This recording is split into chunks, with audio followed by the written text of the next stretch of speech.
नमस्कार दोस्तों, मैं डॉक्टर स्वप्निल सागर जैन निरामय होम्योपैथी के अपने इस YouTube चैनल पर आप सभी का बहुत बहुत स्वागत करता हूं।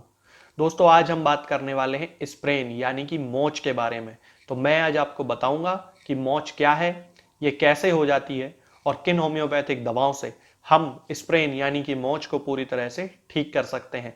दोस्तों, स्प्रेन यानी कि मोच को टॉर्न लिगामेंट भी कहते हैं। लिगामेंट हमारी बॉडी में दो हड्डियों को आपस में जोड़ने वाले फाइब्रस टिश्यू को कहा जाता है। जब उस लिगामेंट में किसी भी प्रकार की कोई इंजरी हो जाती है जिसके कारण वो लिगामेंट रप्चर हो जाता है, तब उस कंडीशन को स्प्रेन या मोच कहा जाता है। उस लिगामेंट को ये इंजरी या ये ट्रॉमा किसी भी कारण से हो सकता है, या तो वो वॉकिंग करते टाइम हो सकता है, अनइवन सरफेस, या फिर उस जॉइंट की फंक्शनल रेंज से ज्यादा यदि उसमें कोई मोशन होता है तब भी वहां पर जो लिगामेंट होता है वो डैमेज हो सकता है। ज्यादातर जो मोच होती है वो माइनर इंजरी होती है और 2-3 दिन या 4-5 दिन में अपने आप ठीक हो जाती है। लेकिन कभी कभी वहां पर जो लिगामेंट होता है वो बहुत ज्यादा रप्चर हो जाता है, बहुत ज्यादा उसमें डैमेज हो जाता है। तब उस कंडीशन में वहां पर मेजर इंजरी हो जाती है और कई बार उसका सर्जिकल फिक्सेशन भी करना पड़ सकता है। लेकिन स्प्रेन माइनर हो या मेजर हो, हम होम्योपैथिक दवाओं से उसको पूरी तरह से ठीक कर सकते हैं। अब हम बात करते हैं मोच के साइन और सिम्टम्स के बारे में। तो इसमें सबसे कॉमन जो सिम्टम है वो है दर्द। पेशेंट को बहुत ज्यादा दर्द होता है। उसके बाद अगला सिम्टम आता है स्वेलिंग। स्प्रेन जिस हिस्से में हो जाती है यानी कि मोच जिस हिस्से में आ जाती है वहां पर आसपास बहुत ज्यादा स्वेलिंग हो जाती है, उसमें बहुत ज्यादा सूजन आ जाती है। इसके बाद अगला सिम्टम है ब्रूजिंग। ब्रूजिंग का मतलब होता है कि जिस हिस्से में मोच आई है उस हिस्से में स्किन के नीचे की जो कैपिलरीज होती हैं वो बर्स्ट हो जाती हैं और वहां पर एक हल्का नीला निशान पड़ जाता है, क्योंकि वहां पर ब्लड जो है वो इकट्ठा हो जाता है। जहां पर मोच आ जाती है उस हिस्से की मूवेबिलिटी जो होती है, उस जॉइंट की मूवेबिलिटी जो होती है वो बहुत ज्यादा कम हो जाती है और उस एक्सट्रीमिटी को यानी कि चाहे वो हाथ में हो मोच या पैर में हो, उसको यूज करना बहुत ज्यादा मुश्किल हो जाता है। यही मेन साइंस और सिम्टम्स किसी भी मोच में पाए जाते हैं। अब हम बात करते हैं स्प्रेन यानी कि मोच के कॉजेज के बारे में कि किन कारणों से पेशेंट में किसी भी व्यक्ति में मोच आ सकती है। तो इसमें बहुत सारे रीजंस हो सकते हैं। यदि कोई व्यक्ति अनइवन सरफेस पर चलता है तो उससे हो सकता है कि उसके एंकल में मोच आ जाए।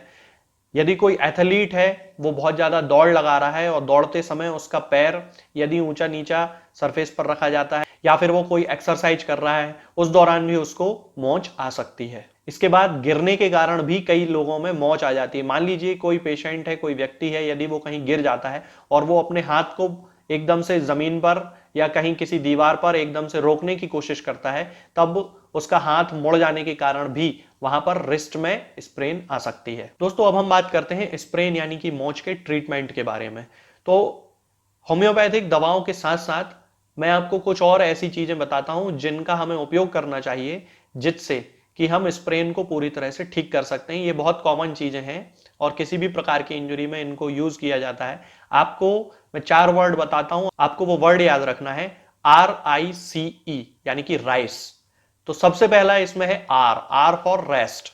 जब भी किसी पेशेंट को मोच आ जाती है, उसको कोई इंजरी हो जाती है, वहां पर लिगामेंट में चाहे फर्स्ट डिग्री स्प्रेन हो, सेकंड डिग्री स्प्रेन हो या थर्ड डिग्री स्प्रेन हो, सबसे जो इंपॉर्टेंट ट्रीटमेंट है वो है रेस्ट। इसके बाद आता है आई। I for ice. यदि किसी भी पेशेंट को स्प्रेन आ जाती है, मोच आ जाती है, तो हमें सबसे पहले वहां पर आइस अप्लाई करना चाहिए ताकि उस हिस्से की या उस जॉइंट की स्वेलिंग को कम किया जा सके। तीसरे नंबर पर आता है कंप्रेशन। जिस भी हिस्से में या जिस भी जॉइंट में मोच आई है उस जॉइंट पे अच्छे से ड्रेसिंग कर देना चाहिए या बैंडेज लगा देना चाहिए ताकि उस जॉइंट को इमोबिलाइज किया जा सके। मोच वाले हिस्से पर बैंडेज बांधते समय हमें यह ध्यान रखना चाहिए कि जिस हिस्से में, जॉइंट के जिस हिस्से में चोट लगी है उसके फार एंड पर हमें प्रेशर ज्यादा लगाना चाहिए और हार्ट की तरफ यानी कि जो हार्ट का जो डायरेक्शन है उस दिशा में हमें प्रेशर थोड़ा सा कम रखना चाहिए ताकि जो एक्स्ट्रा फ्लूइड जो वहां पर इकट्ठा हो जाता है वो वापस ब्लड स्ट्रीम में शामिल हो सके। और इसके साथ साथ कंप्रेशन ऐसा नहीं होना चाहिए कि उससे अफेक्टेड एक्सट्रीमिटी का जो ब्लड सर्कुलेशन है या जॉइंट का जो सर्कुलेशन है, ब्लड सर्कुलेशन, वो रुक जाए। और अगला पॉइंट है एलिवेशन। एलिवेशन यानी कि जिस हिस्से में, जिस जॉइंट में स्वेलिंग आई है यदि वो लोअर एक्सट्रीमिटी है चाहे वो अपर एक्सट्रीमिटी है, यानी कि या फिर वो पैरों में आई हो या फिर वो हाथ में हो, तो हमें उस हिस्से को थोड़ा सा सामान्य शरीर के मुकाबले ऊंचा उठाकर रखना चाहिए। एलिवेशन करने से स्वेलिंग में बहुत कमी आती है। दोस्तों, अब मैं आपको एक ऐसा कॉम्बिनेशन बताता हूं जिसका उपयोग जब हम पेशेंट के सिम्टम से मैच करने वाली उसकी कॉन्स्टिट्यूशनल मेडिसिन के साथ करते हैं, यानी कि जो भी मेडिसिन मैंने अभी आपको बताई हैं, सिम्फाइटम, रूटा, रस्टॉक्स, ब्राइनिया, इनके जिससे भी सिम्टम उस पेशेंट से मैच कर रहे हो, जब हम उस मेडिसिन के साथ इस कॉम्बिनेशन का उपयोग करते हैं, तब स्प्रेन के सभी केसेस पूरी सफलता के साथ क्योर किए जा सकते हैं। इस कॉम्बिनेशन में आपको 2 मेडिसिन लेकर आना है, आर्निका और रूटा। आर्निका हमें 30 पोटेंसी में लेकर आना है। इसकी 2-2 बूंद दिन में 3 बार 1 चम्मच पानी में मिलाकर पीना है। और रूटा का मदर टिंचर हमको लेकर आना है। इसकी 5-5 बूंद 1 कप या आधे कप पानी में मिलाकर दिन में 3 बार हमें पीना है। इन दोनों दवाओं के साथ साथ हमें रैगबैक कंपनी का एक पेटेंट प्रोडक्ट आता है जिसको R55 बोला जाता है। ये स्प्रेन के लिए या किसी भी प्रकार की इंजरी के लिए यूज होने वाला एक प्रोडक्ट है। इसकी 10-10 बूंद दिन में 3 बार आधे कप या 1 कप पानी में मिलाकर पीना चाहिए।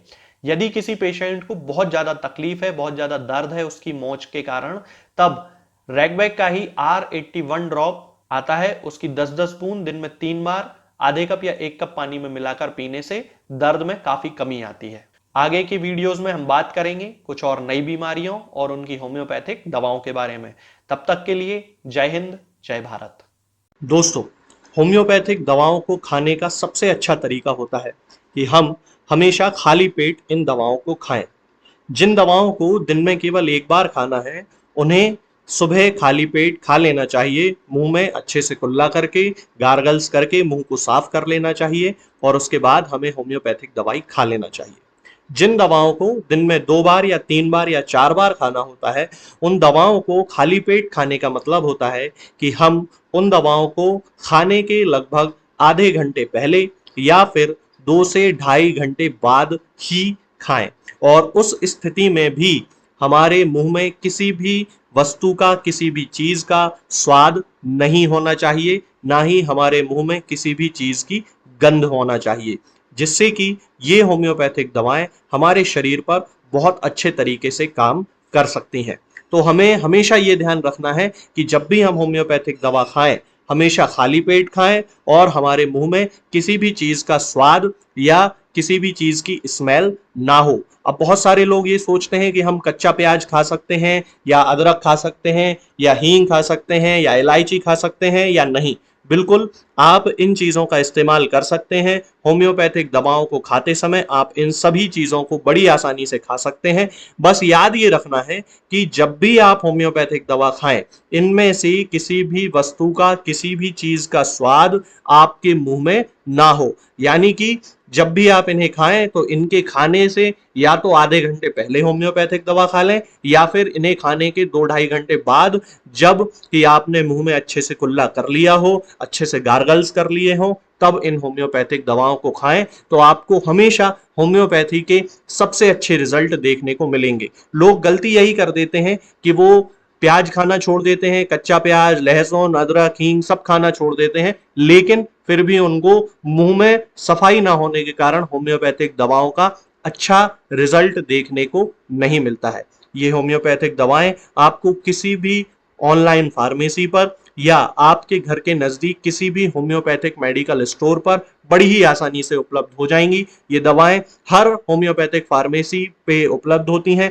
हर ऑनलाइन फार्मेसी पर उपलब्ध होती हैं, इसलिए आप वहां से इन दवाओं को प्राप्त कर सकते हैं। निरामय होम्योपैथी क्लिनिक से ना ही किसी मरीज को कोई दवा बेची जाती है और ना ही कोई दवा भेजी जाती है। इसलिए अपने नजदीकी होम्योपैथिक मेडिकल स्टोर या ऑनलाइन फार्मेसी से ही इन दवाओं को प्राप्त करें।